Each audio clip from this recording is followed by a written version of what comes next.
Hello student, आपका most welcome आपका ज्ञान गंगा परिवार चैनल पे। मैं नीरज गुप्ता आपका स्वागत करता हूं।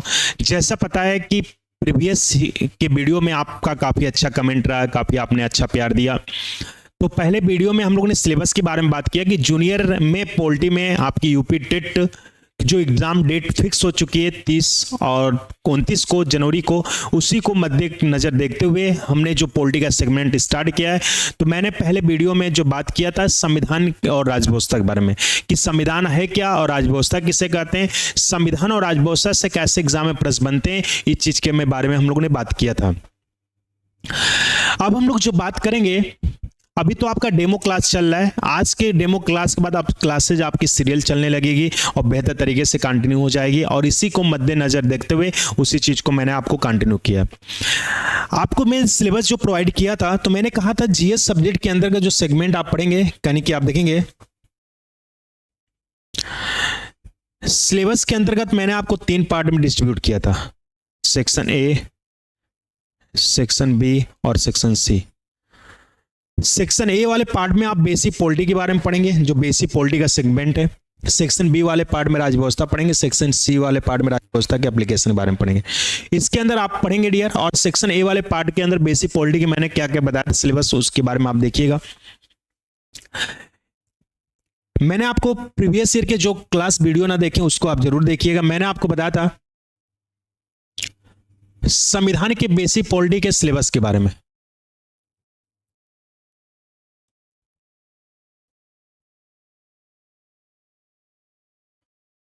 कि संविधान के अंदर का सिलेबस में क्या क्या है।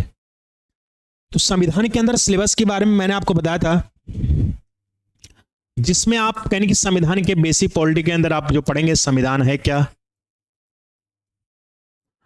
यो राजव्यवस्था है क्या,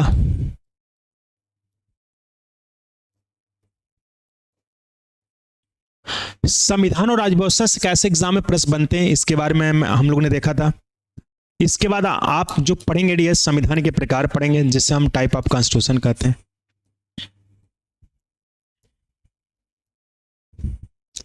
इसके बाद मैंने बताया था कि संविधान की विशेषताएं पढ़ेंगे।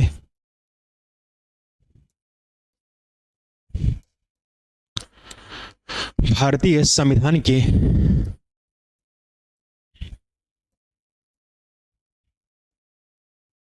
विशेषताएं पढ़ेंगे। विशेषताएं के बाद जो आपको पढ़ना डियर, भारतीय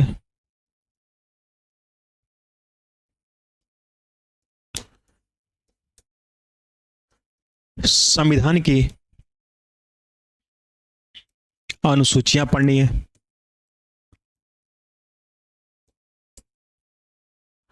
इसके बाद अनुसूचिया के बाद आपको जो पढ़ना डियर, भारतीय संविधान के भाग तथा विषय वस्तु पढ़ना है।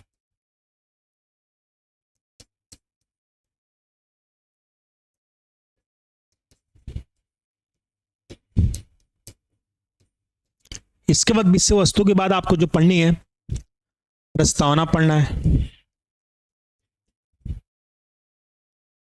प्रस्तावना के बाद जो आपको पढ़नी है, संविधान सभा पढ़ना है।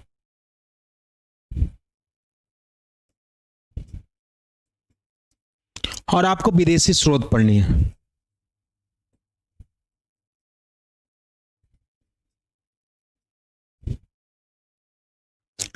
ये आपके संविधान के अंदर सिलेबस के बारे में आपको पढ़ना है, A to Z के अंतर्गत, है कि नहीं।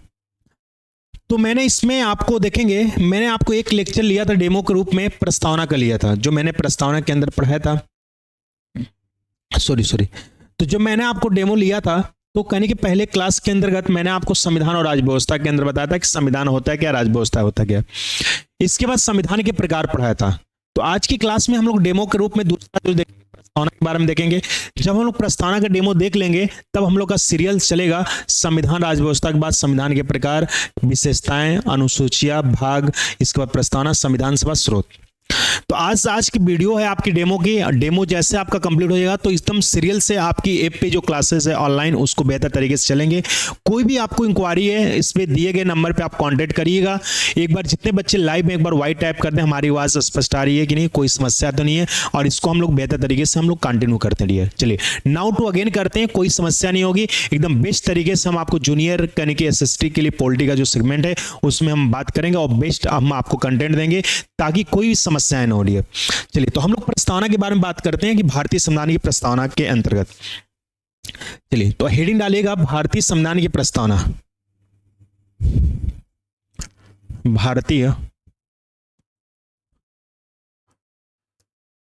संविधान की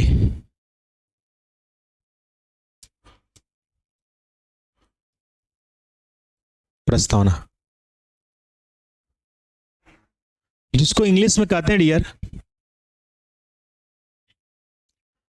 प्रीएम्बल ऑफ इंडियन कॉन्स्टिट्यूशन, जिसे हिंदी में हम कहते हैं भारतीय संविधान की प्रस्तावना। आप देखिए प्रस्तावना के कई नाम हैं। अगर हम बात करें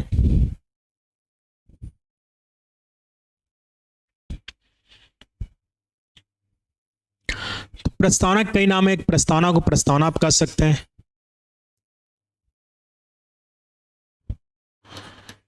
एक उद्देश्य का भी कह सकते हैं आप, एक आप देखें डियर आमुख भी कह सकते हैं,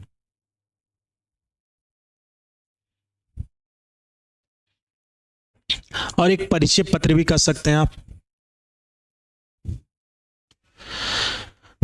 परिचय पत्र के बाद आप देखेंगे डियर कुंजी भी कह सकते हैं, और कुंजी के बाद आप देखेंगे डियर इससे आत्मा भी कह सकते हैं आप, और आत्मा के बाद आप देखेंगे डियर इसको प्राकथन भी कह सकते हैं। ये प्रस्तावना कितने नाम है? पहले क्या था, एग्जाम में केवल एक ही नाम देता था, अब तो हर नाम देने लगा है डियर प्रस्तावना के अंतर्गत। तो प्रस्तावना में क्या क्या पढ़ना है डियर, आप इस चीज को समझिएगा। प्रस्तावना में आप देखेंगे सबसे पहले प्रस्तावना में आप बेसिक चीजें जानेंगे, जो एग्जाम में बेसिक चीजें कहीं बार बार आपकी पूछी जाती हैं। बेसिक चीजें के अंदर प्रस्तावना है क्या, प्रस्तावना किसके द्वारा लिखा गया, प्रस्तावना कहां से लिया गया, प्रस्तावना की भाषा कहां से ली गई, प्रस्तावना के मूल संविधान में कितने शब्द थे, वर्तमान में कितने शब्द है, प्रस्तावना कितने वाक्य में लिखा गया, ये सब चीजें आप बेसिक चीजें अंतर प्रस्तावना पढ़ेंगे। जब बेसिक चीज पढ़ लेंगे तो प्रस्तावना में एक बार संशोधन, 3 प्रकार के न्याय, 5 प्रकार स्वतंत्रता, 2 प्रकार की समता के अंतर्गत आप प्रस्तावना में पढ़ेंगे।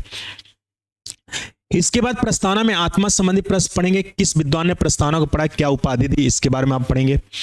जब प्रस्तावना में आत्मा संबंधी प्रश्न पढ़ लेंगे तो पढ़ेंगे आप प्रस्तावना के अंतर्गत केसेस पढ़ेंगे। 2 केसेस हैं, जो बेड़ूबाड़ी बना भारत संघ है, केशवानंद बना केरला से।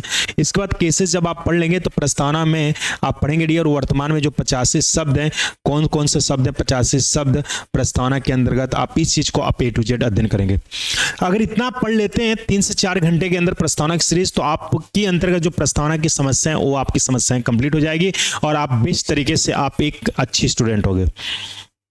और जूनियर एडेड में जो संविधान के प्रश्न कहां कैसे पूछे जाते हैं उस चीज को मैं आपको अवगत करूंगा। आपके एक भी प्रश्न आपके गलत नहीं होंगे, और जैसे एक डेमो आपका सेकंड समाप्त हो जाएगा तो एकदम शुरुआत से संविधान राज व्यवस्था जैसे मैंने क्लास लिया था उसी चीज को अवगत करते हुए बेस्ट तरीके से हम आपको कंटेंट लेंगे, कोई समस्या नहीं होगी। चलिए अब स्टार्ट करते हैं हम लोग प्रस्तावना में बेसिक चीजें। हम लोग जानते हैं प्रस्तावना में बेसिक चीजें हैं क्या, प्रस्तावना से कैसे कैसे एग्जाम में प्रश्न बनता है, इस चीज को हम लोग फाइंड आउट करते हैं। तो आप देखिए डियर एक प्रस्तावना है और एक प्रस्तावना की भाषा है डियर। एक प्रस्तावना है डियर, एक प्रस्तावना की भाषा है। आप देखिए प्रस्तावना जो लिया गया अमेरिका से लिया गया, और प्रस्तावना की जो भाषा ली गई वो ऑस्ट्रेलिया से लिया गया।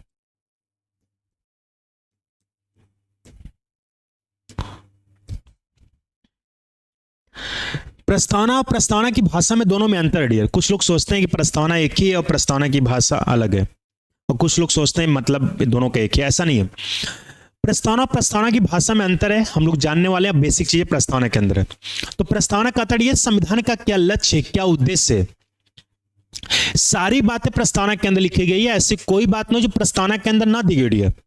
अब प्रस्तावना की शुरुआत होती है तो be the people of India, हम भारत के लोग से होती है।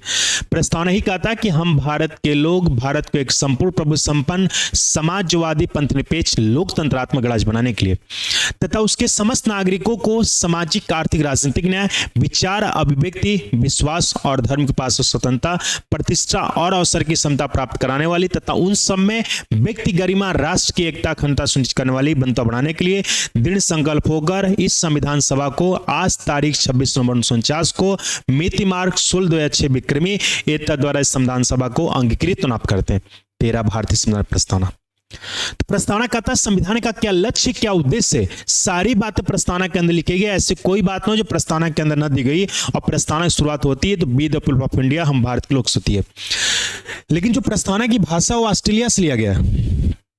प्रस्तावना की भाषा मतलब प्रस्तावना की स्ट्रक्चर कैसा होना चाहिए, पहनावा कैसा होना चाहिए, ढांचा कैसा होना चाहिए, उसी को हम प्रस्तावना की भाषा कहते हैं। और प्रस्तावना का जो कंसेप्ट वो अमेरिका से लिया गया, प्रस्तावना की भाषा वो ऑस्ट्रेलिया से लिया गया। तो कोई पूछ रही है कि प्रस्तावना किस देश से लिया गया, अमेरिका से, और प्रस्तावना की भाषा कहां से ली गई, ऑस्ट्रेलिया से। अब देखिए प्रस्तावना किसी के द्वारा लिखा गया, विद्वान के द्वारा। तो हमारे विद्वान थे जिनका नाम था पंडित जवाहरलाल नेहरू।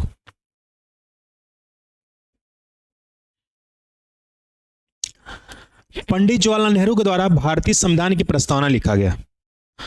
क्यों लिखा गया, क्योंकि आप देखेंगे 13 दिसंबर 1946 को भारतीय संविधान सभा के प्रस्तावना के समय उद्देश्य प्रस्ताव लाया गया।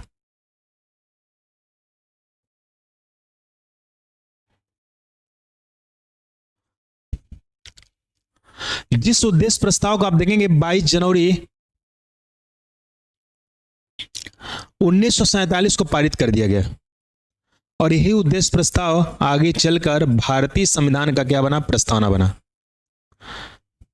तो आप देखेंगे डियर, प्रस्तावना भारत में किसी के द्वारा लिखा गया, तो पंडित जवाहरलाल नेहरू के द्वारा लिखा गया। क्यों लिखा गया, क्योंकि पंडित जवाहरलाल नेहरू ने यानी कि अमेरिका के संविधान को बेहतर तरीके से अध्ययन किया। तो इन्होंने अमेरिका के संविधान देखा तो बहुत यूनिक और बहुत बेस्ट तरीके से था। तो इन्होंने सोचा क्यों नहीं भारतीय संविधान के अंदर प्रेमबल देखा जाए, और प्रेमबल देने के लिए इन्होंने संविधान सभा के समक्ष इन्होंने उद्देश्य प्रस्ताव ही को रख दिया। जिस उद्देश्य प्रस्ताव को आप देखेंगे फाइनली 22 जनवरी 1947 को पारित किया गया। और यही उद्देश्य प्रस्ताव आगे चल के भारतीय संविधान का प्रस्तावना बना, जो हम लोग A to Z प्रस्तावना के अंदर आप पढ़ने वाले हैं। तो आपसे कोई पूछे कि प्रस्तावना भारत में किसके द्वारा लिखा गया, पंडित जवाहरलाल नेहरू। किस डेट को उद्देश्य प्रस्ताव लाया गया, 13 दिसंबर 1946 को। और उद्देश्य प्रस्ताव को कब पारित किया गया, 22 जनवरी 1947 को। अब देखिए यार, विश्व में प्रस्तावना किसी के द्वारा लिखा गया, तो प्लूटो के द्वारा लिखा गया, जो एक चर्चित बुक थी जिसका नाम था दी रिपब्लिक। के माध्यम से उन्होंने प्रस्तावना के विचारों को सम्मिलित किया। यानी विश्व में प्रस्तावना किसी के द्वारा लिखा गया, प्लूटो के द्वारा। उनकी एक चर्चित बुक थी जिसका नाम था दी रिपब्लिक, के माध्यम से उन्होंने प्रस्तावना के विचारों को सम्मिलित किया गया। तो हम लोगों ने क्या क्या समझा डियर, हम लोग जाना कि प्रस्तावना के कई नाम हैं जो हम लोग बेसिक चीजें पढ़ रहे प्रस्तावना के अंतर्गत।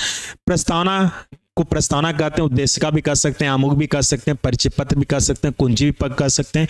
प्रस्तावना का जो कंसेप्ट अमेरिका से लिया गया, प्रस्तावना की भाषा ऑस्ट्रेलिया से लिया गया। विश्व में प्रस्तावना किसी के द्वारा लिखा गया, प्लूटो के द्वारा। उन्होंने दी रिपब्लिक के माध्यम से प्रस्तावना का कंसेप्ट दिया। प्रस्तावना किसी के द्वारा लिखा गया, तो पंडित जवाहरलाल नेहरू के द्वारा लिखा गया। 13 दिसंबर 1946 को उन्होंने उद्देश्य प्रस्ताव रखा। उद्देश्य प्रस्ताव को पारित किया गया 22 जनवरी 1947 को, जो यही उद्देश्य प्रस्ताव आगे चल के भारतीय संविधान क्या बना, प्रस्तावना बना। तो यहां तक समझ में आई बातें, एक बार वाइट टाइप कर दें, चीजें क्लियर है कि नहीं। अब नेक्स्ट हम लोग इसी के आगे अगेन करते हैं, स्टार्ट करते हैं। आप देखिए यार, प्रस्तावना के अंदर आप देखेंगे डियर, प्रस्तावना में आप देखेंगे डियर, भारत शब्द 2 बार है डियर। यानी हम भारत के लोग भारत को एक संपूर्ण प्रभु संपन्न, यानी प्रस्तावना में भारत शब्द कितनी बार है, 2 बार डियर। वैसे बंधुत्व जो शब्द है प्रस्तावना में कितनी बार है, 1 बार। वैसे आप देखेंगे प्रस्तावना में आप देखेंगे जस्ट लाइक समानता, स्वतंत्रता और बंधुत्व का जो कंसेप्ट है फ्रांस लिया गया। और वैसे आप देखेंगे ये प्रस्तावना में जो न्याय शब्द है वो रूस से लिया गया।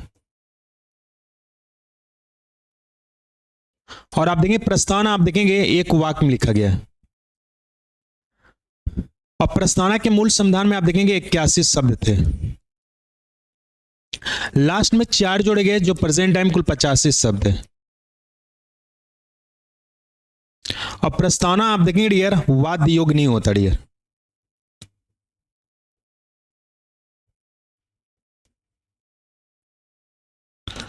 वाद्य योग्य नहीं होता है।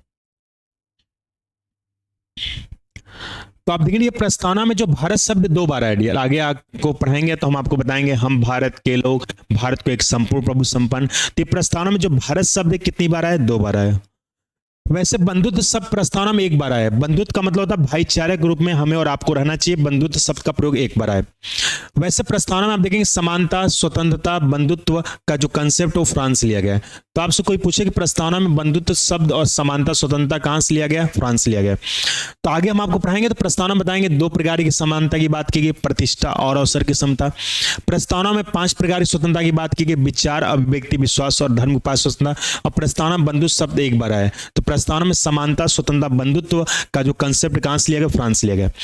प्रस्तावना में आप देखेंगे न्याय शब्द रूस से लिया गया। आगे हम आपको पढ़ाएंगे प्रस्तावना बताएंगे 3 प्रकार के न्याय की बात की, सामाजिक, आर्थिक और राजनीतिक न्याय। और प्रस्तावना 1 वाक्य लिखा गया। 1 वाक्य में लिखने का मतलब हम भारत के लोग से समाप्त नहीं है, नहीं। प्रस्तावना 1 वाक्य में लिखने का मतलब है डियर कि हम भारत के लोग से शुरू है, लास्ट में देखेंगे है के बाद एक ही डंडी है, इसीलिए कहा जाता है प्रस्तावना 1 वाक्य में लिखा गया।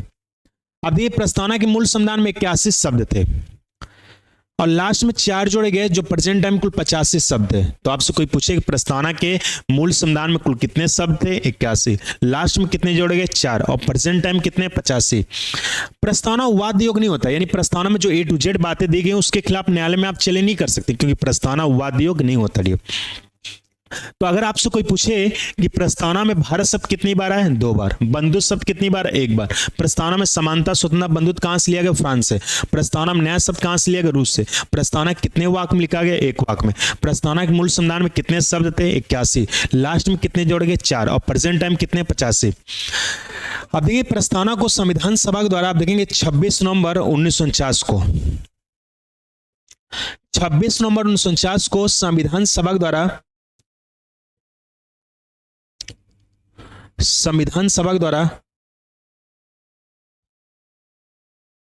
प्रस्तावना को आप देखेंगे डियर अंगीकृत किया गया। अंगीकृत का मतलब होता है स्वीकार करना।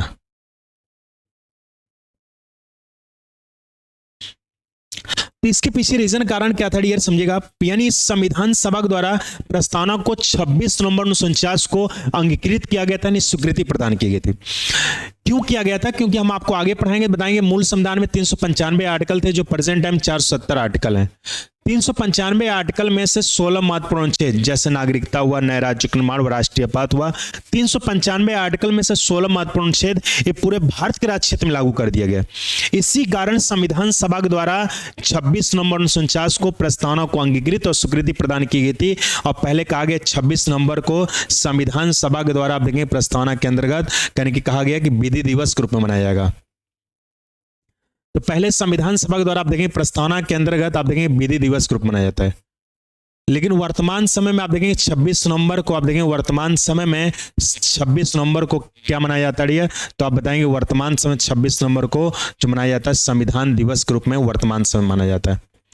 यहां से चीजें, बेसिक चीजें पूछी जाती हैं कि संविधान सभा के द्वारा प्रस्तावना को कब अंगीकृत किया गया था, स्वीकृति प्रदान की गई थी 26 नवंबर 1949 को।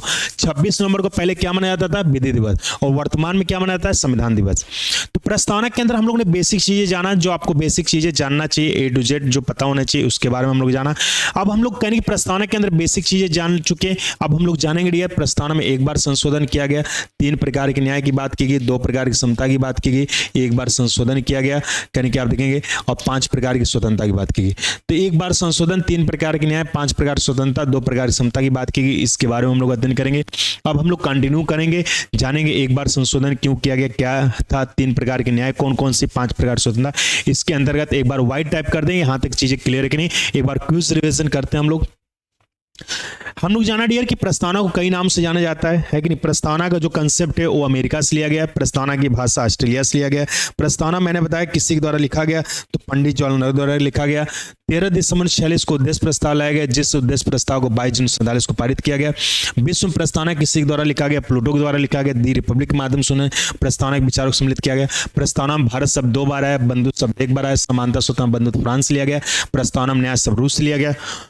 प्रस्तावना एक वाक्य में लिखा गया। प्रस्तावना के मूल संविधान में 81 शब्द है, प्रेजेंट टाइम 85 शब्द है। प्रस्तावना वाद योग नहीं होता। प्रस्तावना को संविधान सभा के द्वारा अंगीकृत किया गया था। 26 नवंबर 1949 को प्रस्तावना को क्या किया गया था, अंगीकृत किया गया था। आप समझिएगा, प्रस्तावना के अंदर हम लोग जानेंगे बेसिक चीजें अंतर्गत। एक बार संशोधन, आप देखिए प्रस्तावना में एक बार संशोधन किया गया। 42वां संविधान संशोधन 1976 के तहत। आप देखिए यार, समाजवादी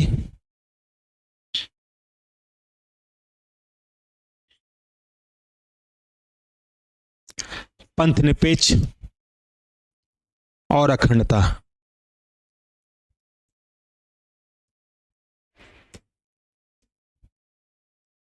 शब्द जोड़ा गया। प्रस्तावना में आप देखेंगे यार, एक बार संशोधन किया गया।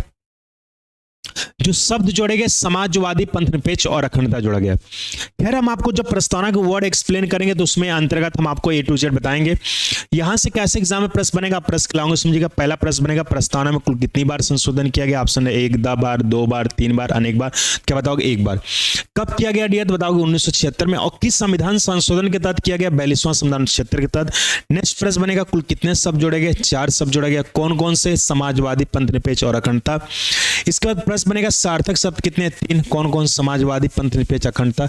निरर्थक शब्द कितने? और जो सेंटेंस को कंप्लीट करने के जोड़ा गया, मीनिंगलेस से। तो प्रस्तावना में एक बार संशोधन किया गया, समाजवादी पंथनिरपेक्ष और अखंडता शब्द जोड़ा गया।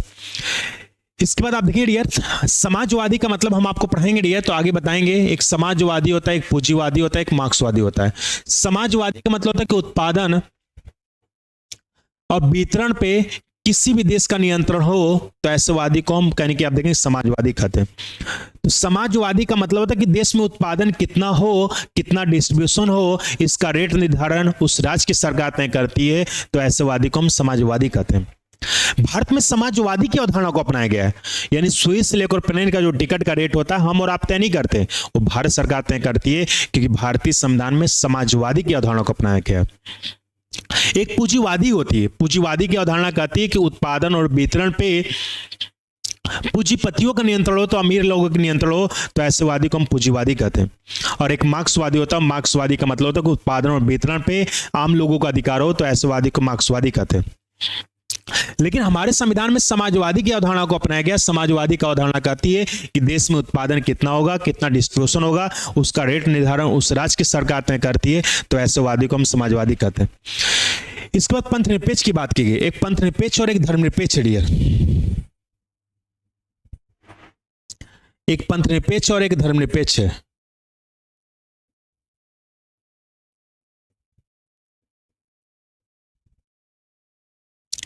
तो एक पंथनिरपेक्ष और एक धर्मनिरपेक्ष डियर।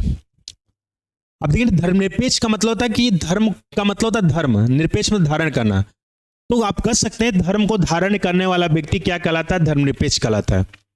तो धर्मनिरपेक्ष पंथनिरपेक्ष की शाखा ब्रांच है, और धर्मनिरपेक्ष का मतलब होता है कि धर्म को धारण करने वाला व्यक्ति धर्मनिरपेक्ष कहलाता है। जो आप संविधान का आर्टिकल 25 पढ़ेंगे, तो आर्टिकल 25 में कहा गया है कि भारत का कोई व्यक्ति किसी धर्म को मान सकता है, आचरण कर सकता है, उसका फंडामेंटल राइट्स यानी मौलिक अधिकार है। तो धर्मनिरपेक्ष का मतलब धर्म को धारण करने वाला व्यक्ति धर्मनिरपेक्ष कहलाता है। पंथनिरपेक्ष क्या है? तो पंथ में से होता है शाखा ब्रांच, निरपेक्ष में धारण करना। तो पंथनिरपेक्ष धर्मनिरपेक्ष की शाखा ब्रांच है। इसके अंदर कई धर्म आते हैं, हिंदू धर्म, सिख धर्म, बौद्ध धर्म, जैन धर्म। तो राज्य सरकार, केंद्र सरकार एक धर्म को बढ़ावा नहीं देगी, सार्वजनिक धर्म को बढ़ावा देगी, उसी को हम क्या कहते हैं? पंथनिरपेक्ष कहते हैं। इसके बाद और जो है मीनिंगलेस सेंटेंस को कंप्लीट करने को जोड़ा गया। अखंडता, खंडन का भारत अखंड है, भारत को कोई तोड़ नहीं सकता, क्योंकि संविधान का आर्टिकल 1 पढ़ेंगे तो आर्टिकल 1 में कहा गया है कि भारत अर्थात इंडिया राज्यों का संघ होगा। और हमारे संविधान के आर्टिकल 1 में यूनियन शब्द का प्रयोग किया गया। और जिस कंट्री में यूनियन शब्द का प्रयोग रहता है, कभी वो राज्य अलग नहीं हो सकता, कभी देश टूट नहीं सकता। भारत आज अखंड है, भारत को कोई तोड़ नहीं सकता। तो पूछा जाता है प्रस्तावना में कुल कितनी बार संशोधन किया गया? एक बार। कब किया गया? 1976 में। किस संविधान संशोधन के तहत? 42वां संविधान 1976 के तहत। कौन कौन शब्द जोड़े गए? समाजवादी, पंथनिरपेक्ष और अखंडता। कुल कितने शब्द जोड़े गए? 4। सार्थक शब्द कितने? 3। निरर्थक शब्द कितने? 1। इसके बाद आप देखेंगे डियर, प्रस्तावना में कुल 3 प्रकार के न्याय की बात की गई। प्रस्तावना में कुल 3 प्रकार के न्याय की बात की गई। कौन कौन से न्याय समझेगा? सामाजिक न्याय,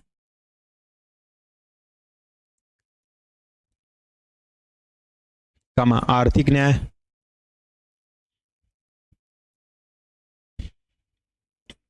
और राजनीतिक न्याय।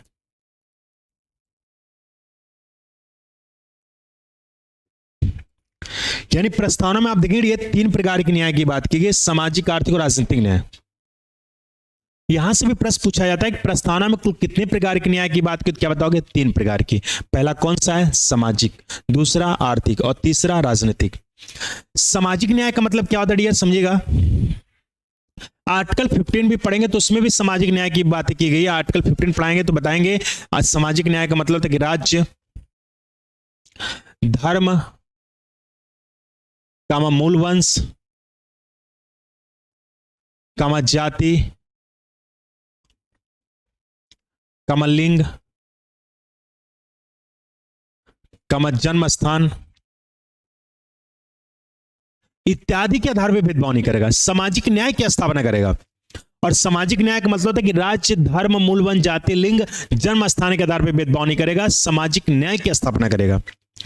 इसके बाद आर्थिक न्याय की बात की गई। आर्थिक न्याय का मतलब होता है डियर कि राज्य ऐसा नियम कानून नहीं बनाएगा कि गरीब गरीब होता रहे, अमीर अमीर होता रहे। राज्य ऐसा नियम कानून बनाएगा कि गरीब और अमीर के लिए सबके लिए उचित समानता हो, क्योंकि संविधान के आर्टिकल 39C पढ़ेंगे तो 39C में धन के समान वितरण की बात की गई।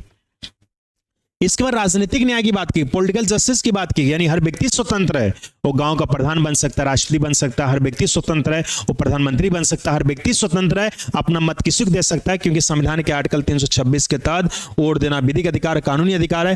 पहले वोट डालने की एज 21 वर्ष से जो करंट में 18 वर्ष कर दी गई, जिससे 61वां संविधान संशोधन 1989 के तहत किया गया।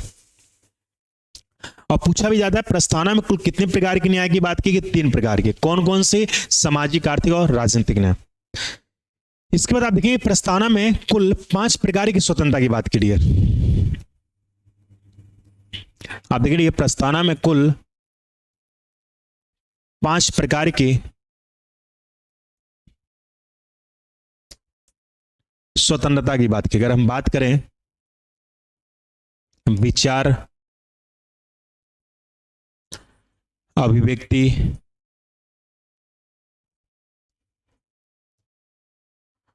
विश्वास, धर्म और उपासना। तो प्रस्तावना में आप देखेंगे 5 प्रकार की स्वतंत्रता की बात की गई। पहला आप देखेंगे डियर विचार, दूसरा अभिव्यक्ति, तीसरा विश्वास, चौथा धर्म और 5वां उपासना। आप देखेंगे यार, आप पढ़ेंगे आगे, हम आपको आगे पढ़ाएंगे, अवगत कराएंगे तो संविधान का आर्टिकल 19(1)A पढ़ेंगे। आर्टिकल 19(1)A में भी आप देखेंगे डियर कहा गया विचार एवं अभिव्यक्ति की बात की गई।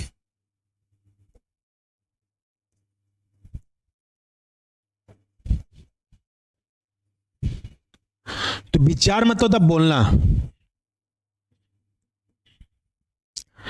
अभिव्यक्ति का मतलब था माध्यम।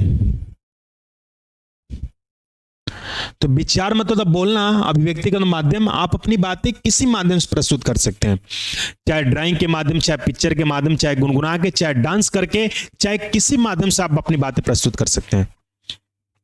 आप ऐसा वर्ड नहीं बोलेंगे किसी प्रतिष्ठा के खिलाफ हो, किसी की मानहानि के लिए हो। आप ऐसा वर्ड नहीं बोलेंगे भारत और रूस मित्र संबंध खराब हो जाए। आप ऐसा वर्ड नहीं बोलेंगे कि भारत और चाइना से युद्ध हो जाए, क्योंकि संविधान के आर्टिकल 19(1)A में विचार और व्यक्ति की बात की गई। हमारे प्रस्तावना में भी आप देखेंगे डियर विचार एवं अभिव्यक्ति की बात की गई है। हमारे प्रस्तावना में भी आप देखेंगे विचार एवं अभिव्यक्ति की बात की गई है। तो विचार मतलब बोलना, अभिव्यक्ति के माध्यम से आप अपनी बातें किसी माध्यम से प्रस्तुत करते हैं। इसके बाद कहा गया विश्वास और धर्म की उपासना की स्वतंत्रता की बात की गई है। आप एक पढ़ेंगे डियर संविधान का आर्टिकल 25 तो आर्टिकल 25 में कहा गया डियर कि भारत का कोई व्यक्ति किसी भी धर्म को मान सकता है। आप किसी भी धर्म को मान सकते हैं, हिंदू धर्म, सिख धर्म, बौद्ध धर्म, जैन धर्म, आप किसी भी धर्म को मान सकते हैं, विश्वास कर सकते हैं कि हिंदू धर्म के अंतर्गत है। और विश्वास करने के साथ साथ आप उपासना भी कर सकते हैं, अपनी देवी देवताओं को भी आचरण कर सकते हैं। आपका फंडामेंटल राइट्स, मौलिक अधिकार है। और प्रस्तावना में पूछा जाता है डियर, प्रस्तावना में कुल कितनी प्रकार की स्वतंत्रता की बात की गई? 5। कौन कौन से डियर? तो बताओगे, पहला विचार, दूसरा अभिव्यक्ति, तीसरा विश्वास, चौथा धर्म और पांचवा उपासना। इसके बाद आप देखेंगे ये प्रस्तावना में कुल 2 प्रकार की समानता की बात की गई है।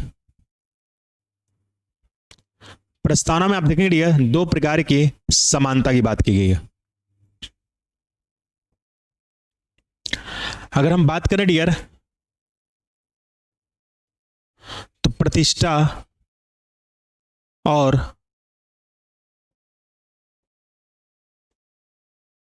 अवसर की समता। प्रस्तावना में आप देखेंगे ये 2 प्रकार की समता की बात की गई, जिसमें प्रतिष्ठा और अवसर की समता।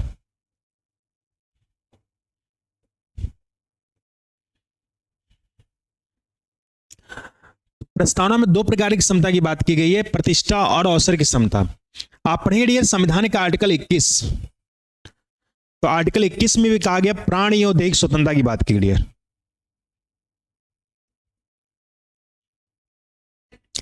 प्राण एवं दैहिक स्वतंत्रता की बात हमारे संविधान के आर्टिकल 21 में बात की गई। तो प्राण में स्वतः आत्मा डियर, लेकिन सुप्रीम कोर्ट ने कहा कि प्राण में स्वतः जीवन जीने का अधिकार। दैहिक मतलब शरीर होता डियर, शरीर में जितनी भी प्रकार की स्वतंत्रताएं सब आर्टिकल 21 के तहत अंतर्निहित है। यानी हर व्यक्ति को सम्मान पूर्ण जीने का अधिकार है, इज्जत के साथ जीने का अधिकार है, गरिमा पूर्ण जीने का अधिकार है। और हमारे प्रस्तावों में भी कहा गया प्रतिष्ठा की बात की गई, हर व्यक्ति को प्रतिष्ठा के साथ जीने का अधिकार है, इज्जत के साथ जीने का अधिकार है। इसके बाद कहा गया अवसर की समानता। आप पढ़ेंगे डियर हमारे संविधान का आर्टिकल 16 तो आर्टिकल 16 में भी कहा गया सरकारी नौकरियों में अवसर पाने की समानता की बात की गई।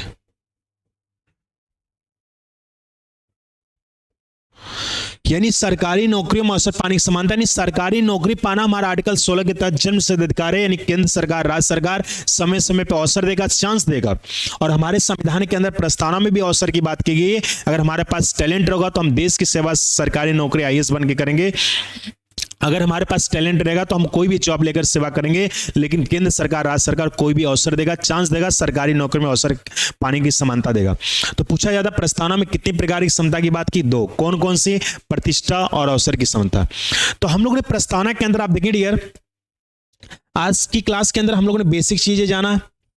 प्रस्तावना में 1 बार संशोधन, 3 प्रकार के न्याय, 5 प्रकार से 2 प्रकार समता। इस चीज को हम लोगों ने बेहतर तरीके से जाना। अब हम लोग जो पढ़ेंगे प्रस्तावना में आत्मा संबंधी प्रश्न, तो अब आपका जो बेसिक पॉलिटी का सेगमेंट है वो कंटिन्यू हो चुका है। और हम आपको बेस्ट तरीके से यानी कि आप देखेंगे जो आपके जूनियर एडिट का जो सिलेबस है पॉलिटी का, उस सेगमेंट को मैंने उठाया। एकदम संविधान, राज्य व्यवस्था पढ़ा, प्रस्तावना, संविधान के प्रकार, विदेशी स्रोत, अनुसूचियां, ऐसे हम लोग भाग 1, भाग 2, भाग 3, भाग 4, 4 क यानी कि राष्ट्रपति, उपराष्ट्रपति, प्रधानमंत्री, ऐसे हम लोग चैप्टर वाइज पढ़ेंगे।